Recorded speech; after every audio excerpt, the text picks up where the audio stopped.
Sharmila Nahna, welcome to Speakers Tribe Conference 2020 in the Gold Coast in Australia. We are here live on air on Speakers Tribe TV. It's the pilot one, and I'm so honored to have you as my first guests. This conversation is going to be skyrocket.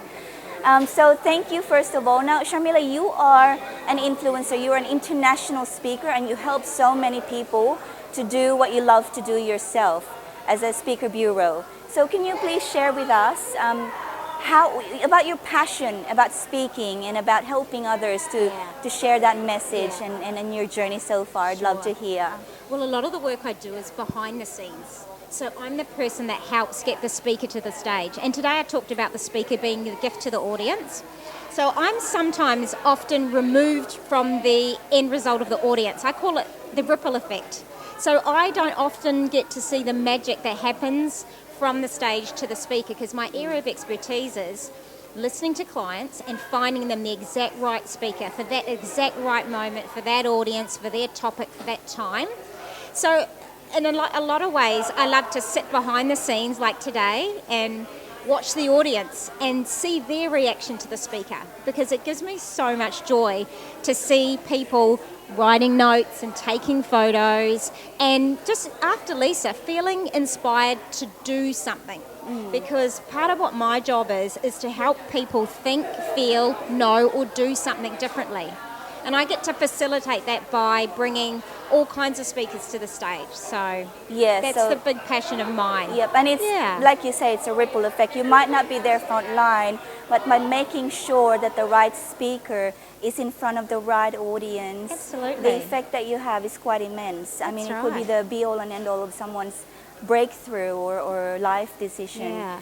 So you don't always know what the outcome is going to be, but somebody might go home and be a better mum or a better leader for their team, or inspire somebody else in their team through something that they've learnt at a conference, at an event, or meeting a speaker. And you don't always get to know the impact of your work, but it's nice to know that you know that it happens, if that makes sense. Yeah. But I'm sure you see that in a general perspective when you've got the social media out there just giving you feedback, and also the general conversations going on around the economics situation that we have and everything else. So tell us a little bit more about what are the rife and the most sought after things to talk about at the moment in terms of conferences. What sort of themes and topics we're seeing?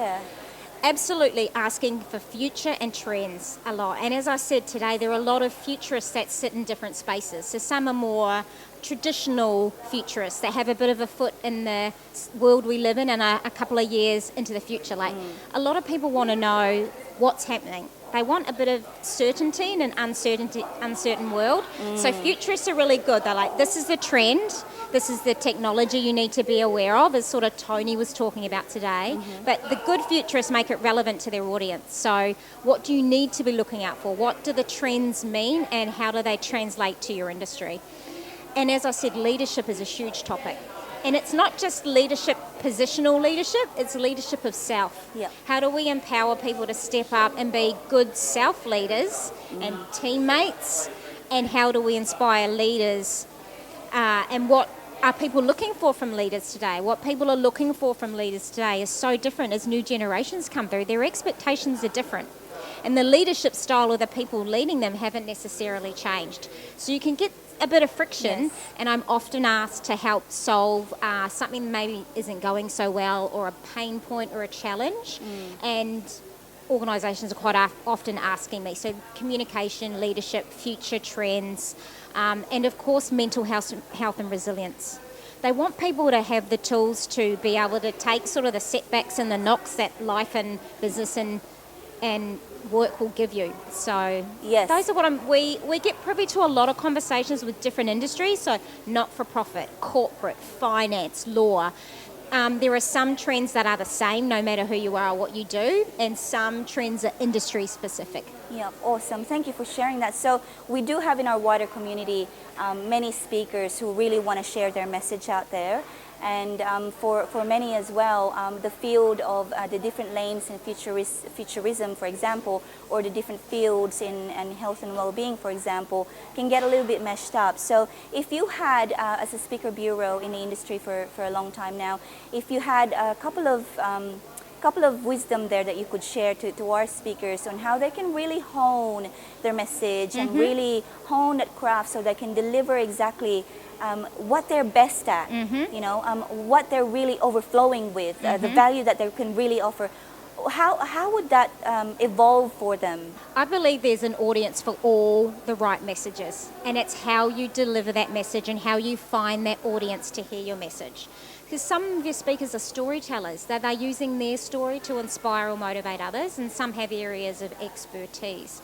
And so I talked about defining your why and why that's important. It sounds a bit simple, but if you don't really know what's driving you, how can you get people to follow you? And so when you get really clear on your why, that's when you start thinking about the practical things I can do. And for some people, it's to come to tribe, it's to have a community, it's to get expertise in areas they're not that good. I mean, you generally would go to a place you don't feel that comfortable. Like you look at your development or your business and think, that's the place I don't feel that good about. That's usually where you need to go to get help. And those are the biggest areas for growth. I hope that sort of answers your question. It does. It does. It's sort of like if you know your why, really, like you said, the practical stuff is what you go to when you have the why, because the how is really easy if you've got the why clear. Like, okay, so this is why I want to do this, and therefore, so that's really quite a practical. It's just a good compass, because speaking when you're doing it yourself can be a little bit of a lonely business for some of our speakers that are on the road a lot.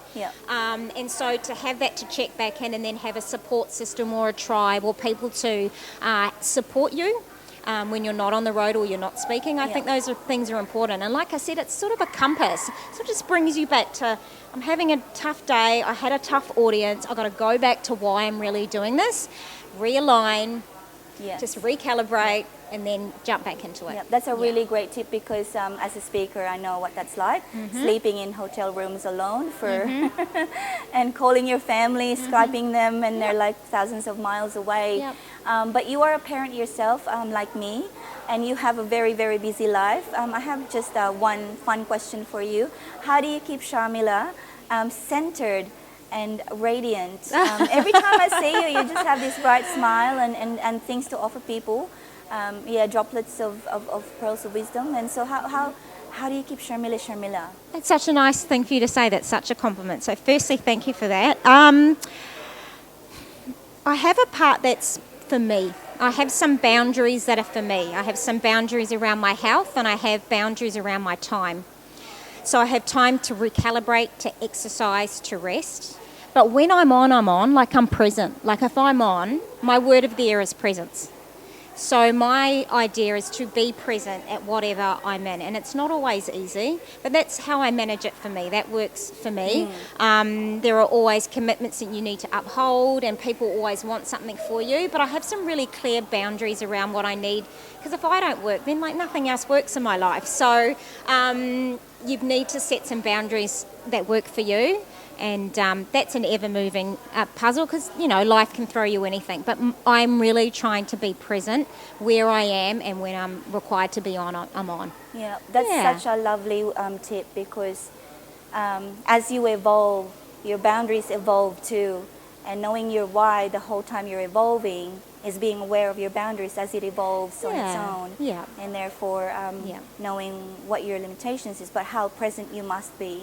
And I love that about you. So thank you for being present with me today. Pleasure. And I hope to spend more time with you offline and continue the conversation. Well, thank you so much for interviewing me. No worries.